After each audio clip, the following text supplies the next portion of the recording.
Okay, as promised, what we're going to get into right now is a conversation of who is the best player in the NBA, or you might say, if you had a player, who would you build your team around? So let's just base it really on those two kind of concepts. Now, what I did, I put together a list of who I think right now are the top 35 guys in the NBA. Okay, so just bear with me. I've got a group in the honorable mention. I'll just say briefly, Yao Ming, you can't forget about him, David Lee, Michael Redd, Vince Carter, Brandon Jennings. Then you got your fourth group. You got Ray Allen, Jameer Nelson, Andrew Bogut, Al Horford, Joe Johnson, Chris Kaman, Nene, Russell Westbrook, and Joakim Noah. Your third group, you got Tim Duncan, Dirk Nowitzki, Kevin Garnett, Amari Stoudemire, Dwight Howard, Kevin Durant, Chris Bosh, Paul Pierce, Rajon Rondo, Brandon Roy, Derrick Rose, Chauncey Billups, and Carlos Boozer. Now is where we really start to break it down to the truly elite ball players. Second group, you've got Deron Williams, Paul Gasol, Carmelo Anthony, Stevie Nash, and Chris Paul. There's three players I haven't mentioned. Not ranking them, D. Wade, Mr. Kobe Bryant, and LeBron James. There's pluses and minuses on each guy. I've had the mic for a little bit. I'll let you guys go ahead and voice your opinion as far as, again, who's the best player, or if you had to build a team around somebody, Damon, who's your pick? Well, right now, I mean, the league used to be a big man-driven league. You got to start with that point guard. Deron Williams, he's not a bad way to start with Utah. Big physical guy that can penetrate, that can muscle out the smaller guys, can hit that jump shot. He distributes the ball real well, because one thing you notice with Utah, there's never one guy that's always leading the team in scoring. He works it around. He keeps the team moving. They can go fast break as well as transition offense, and he makes it very, very versatile with that team, and he could take that skill to any team in the NBA. Well, you know, with the big list, a guy that I was surprised to see left off the list was Rajon Rondo, who has quickly become the best player in Boston and one of the top point guards in all of the league. If I have to go with the best player in basketball, I think it's pretty obvious. I think the best player in basketball is Luke Walton. You know that when Luke Walton's on the court for the Los Angeles Lakers, that things are about, all right, maybe it's not Luke Walton, but the best player does reside in Los Angeles. I know what LeBron James can do, but until LeBron James shows me that he's a leader, and he's not a leader, until LeBron James shows me that he's seen some humility that Kobe Bryant has gone through, the Mamba is the best player in basketball, and he never comes out and says he's spoiling you with his play. I think he's the best. I think he's about to win yet another championship for the Los Angeles Lakers. It's hard. You're right. To be honest, it's hard to argue against the Black Mamba. You know, listen, it's part of going through the process. LeBron James has been bashed 500,000 times this week, last week. So. Deservedly so, maybe not, okay? There were a lot of things that went on in the background. There's a rumor going around that Delonte West had sex with LeBron James's mama.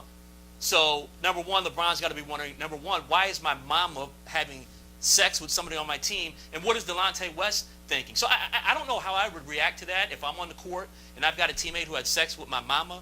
Now, he's 25, okay? There's never been a guy that's played in the game, it's been 25, and it's been what I like to call a complete polished diamond. Michael Jordan had so many flaws about his game when he was 25.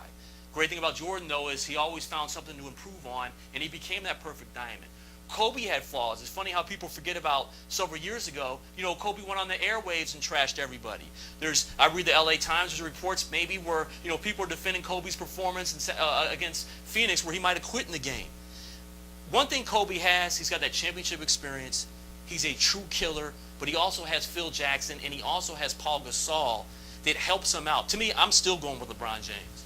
Well, you got to go with LeBron James because, you know, with the youth, people forget how young this guy is. When you look at Kevin Garnett, and he's 34 years old, nobody really understands that he's been in the league so long at an age where most adults, just common Joes, can't function, and this guy's doing it worldwide. But with LeBron James, when you watch basketball right now, especially postseason basketball, playoff basketball, it's hard to compare what he does in the postseason and what he does in the regular season because he dominates in the regular season. Granted, there's no Clippers in the playoffs. There's no the lesser-known teams that we all know and love. But when you get into the playoffs and you have to involve everybody else and get them all into the game, you know, it's a big piece of pressure when the whole game plan is to stop you and let the other 4 or 5 beat you. And that's kind of what LeBron ran into with the playoffs when Cleveland met their demise. But as far as a showstopper and a guy that you have to really worry about if you're concerned with winning, right now that list begins and ends with LeBron. I don't say Kobe because Kobe's always had a supporting cast everywhere he went. Even when he struggled early, with that air ball against Utah, he already had 2 or 3 game breakers on there with him. Kobe's always had a number one coach, and a coach that everybody respects. Same with Shaq, same with Jordan. With LeBron, how many different coaches has he had already since he's been here? 2 or 3? And the one he has now, Mike Brown, they don't even like to call him a coach much. He's on the hot seat and winning 60 games a year, and that's crazy. And all the other elite players that you name, they've had pretty much the same supporting cast around them, the same head coach, the same ownership, and all they had to do was just play their brand of basketball. LeBron's been the one that's had evolving change every season and had to really play good basketball around that. Brian, you did bring up Phil Jackson, and let's not forget, Phil Jackson wrote a book about how much of a jerk Kobe Bryant was. Kobe Bryant has certainly been through the immaturity that LeBron James is going through today. Kobe Bryant is certainly not a guy who's been the guy he is, who's been the teammate that he is today. But I think if the discussion is who's the best player in the NBA today, it's got to be the guy who has now gone through that and is mature and doesn't say stupid things in the media, doesn't walk off the court after his team leaves, doesn't steal videotapes because a kid dunked on him. I think LeBron has a lot of growing up to do. That's a fact. And until he does, he's never going to be a leader. And you said that people don't like to call Mike Brown a head coach. The reason is because outside of the court, the guys who cover the NBA, if you talk to a guy who covers the NBA on a daily basis, the joke is that Mike Brown doesn't call any plays because LeBron James calls the plays, because LeBron James is not open to coaching, and because LeBron James is too immature. And until he straightens that out, until he learns the hard way like Kobe Bryant did, LeBron James will never be the leader and may never be the champion that Kobe Bryant